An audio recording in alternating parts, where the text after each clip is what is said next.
पुराने जमाने के एक देश में जोना नाम का एक आदमी था। अपनी बुद्धिमत्ता के लिए जाना जाता है, लेकिन कभी कभी जिद्दी वो एक बड़ी चुनौती का सामना करने वाला था। डबवर्स से चलता हुआ। उसे परमेश्वर से बात करना बहुत पसंद था और वो बहुत प्रार्थना करता था, जिससे उसकी अच्छाई और दयालुता पता चलती। एक धूप वाले दिन परमेश्वर ने योना से बात की। जोना, तुम्हें नीनवे जाना होगा, वो शहर जहां बहुत बुराई है। वो मुझ पर भरोसा नहीं करते और उनके बुरे काम मुझ तक पहुंच गए हैं। 40 दिनों में मैं नीनवे को नष्ट कर दूंगा, अगर तू उन्हें नहीं बदलता। लेकिन योना डर गया था और जाने का मन नहीं था। नीनवे जाने के बजाय योना तर्शीश के लिए जहाज पर चढ़ गया, उम्मीद करते हुए। डबवर्स से चलाया गया। नाविक डरे हुए थे और हैरान थे कि यह बुराई किसने लाई है। उस बीच जोना खतरे से अनजान देख के नीचे सो रहा था। नाविकों ने तूफान का कारण जानने के लिए जुआ खेला और जुआ योना पर गिरा। उसने स्वीकार किया, मैं भगवान के काम से भाग समुद्र में मुझे फेंक दो, तब तूफान रुक जाएगा। नाविकों ने अनिच्छा से योना को उग्र समुद्र में फेंक दिया। चमत्कार से तूफान रुक गया।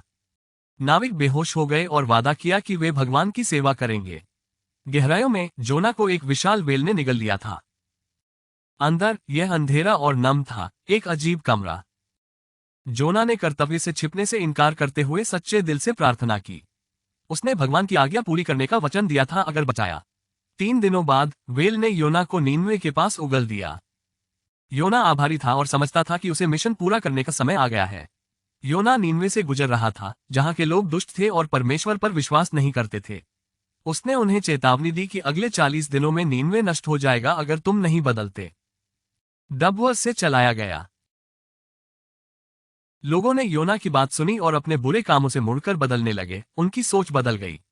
दिन बीतने के बाद जोना ने जंगल में कैंप लगाया था ताकि वो शहर का हाल देख सके। अब नीनवे के लोग भगवान पर विश्वास करते थे और पश्चातापी बन गए। भगवान ने उनके मन के बदलाव को देखा और नगर को नष्ट नहीं किया। नीनवे को बचाने के बाद योना उदास हो गया। उसे समझ नहीं आ रहा था कि भगवान ने उस शहर को क्यों छोड़ दिया जो खराब था। परमेश्वर योना को देखभाल करने के बारे में सिखाना चाहता था। इसलिए भगवान ने एक खास पौधे को उगाया जिससे योना को गर्मी से छाया मिल सके। योना को पौधा बहुत अच्छा लगा। डबवर्स से चलता हुआ। भगवान ने योना से पूछा, क्या आप प्लांट की फिक्र करते हैं? जोना ने हाँ बोला। डबवर्स से चलता हुआ। तुम एक पौधे की परवाह करते हो, लेकिन मैं नीनवे के सभी लोगों की परवाह करता हूँ, विशेषकर बच्चों और जानवरों की। उन्होंने गलतियां की, लेकिन वे बेहतर होने का मौका पाने के हकदार हैं। योना की कहानी हमें दयालु और माफ करने वाले होने सिखाती है। लोग गलत काम करते हैं, पर वे बदल सकते हैं और अच्छे हो सकते हैं।